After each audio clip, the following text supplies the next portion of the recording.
telling the people that no one is self-made, but I want to start with this point right here because you talk about building a team and building community. Can you talk to the person who says, I only have one friend and we working really hard together?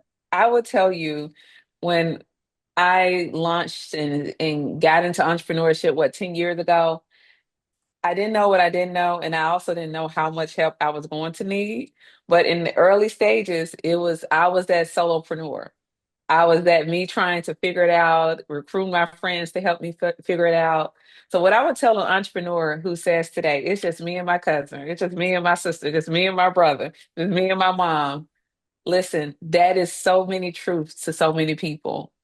And if you continue to build and scale and think about what are you good at and how do you recruit other people who can fill those gaps, one day you look up and you have a team. That is what happened for me. I could not grow to where I am now. I had to start very, very incrementally in the beginning, but it has helped me over time. But if it's just you and your cousin right now, I want you to know 98% of primarily entrepreneurs of color are single operators, meaning it is just them. So you are not alone.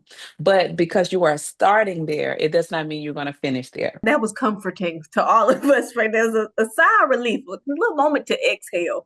But as you think about your journey and really your 10-year challenge, we can even go there. In 2016, you kick off this thing. And in your book, you talk about the emotions you felt when people actually showed up. How important is it for folks to show up? Oh, it's everything. And for the entrepreneurs who just got their first customers this month, you would never forget your first. And so 10 years ago, when I launched my first company, the Village Market, it's like I knew people was coming, but seeing them walk in the door, it was I would never ever forget that moment. And so for entrepreneurs who are listening, who again got their first customer this month, their second customer, I don't want you to forget to celebrate how huge those milestones are for you because that first customer is confirmation. That second customer is confirmation. And I want you to celebrate, like make it a whole thing because if we train ourselves now to celebrate where we are, we're going to be so grateful once we see ourselves grow even more. So I'm always celebrating my first. And 10 years ago, when people started to come to Village Market, I was just moved. And it's no different when people have my book for the first time in their hand. Now, you held up the book, and we talked a little bit about how difficult the book writing process is and was. Is this just something you say you want everybody to have like a handbook of understanding entrepreneurship? Yes, I am a former forever teacher. So my first career path, I was in a classroom. I taught in my dad's hometown of Marks, Mississippi, from Batesville, Mississippi.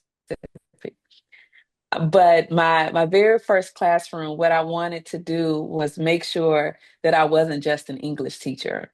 I wanted to be a compass for my students. I wanted them to know what is very possible from small towns. My book is the same level of a classroom. As a teacher, I think one of my gifts was how relatable I am. As a writer, my writing is very relatable. From a first person stance, I tell about my best moments, my hard moments, because in entrepreneurship, you need a voice that you can recognize. And I'm hoping as people engage with this book, as early entrepreneurs engage with this book, it's a voice that they can recognize. And it's a voice that tells you that some days it's very hard then some days is all that you could have ever imagined and more. For people who look at you and see what you have done and Mhm. what you've created with the team and why you were not just focused on hustle culture, what do you want us to do in our community? I'm a social entrepreneur. I'm very mission driven. And so everything that I build, even the book that I wrote, I'm writing because I know that community is our epicenter. And so what I'm hoping is entrepreneurs grow and scale small businesses in Mississippi and beyond. I hope that we know that there's a dual responsibility. That yes, we want our businesses to scale, but how and who are we in community and to community? Are our businesses safe spaces? Are we offering educational opportunities are we offering access? So what is the social good to your enterprise? That is a challenge that I ask all entrepreneurs. You don't always have to begin that way, but I want it to be a part of your vision because I do think early on it's important to build your infrastructure and scale. The more you scale, the more you build your infrastructure, the more that you have to give.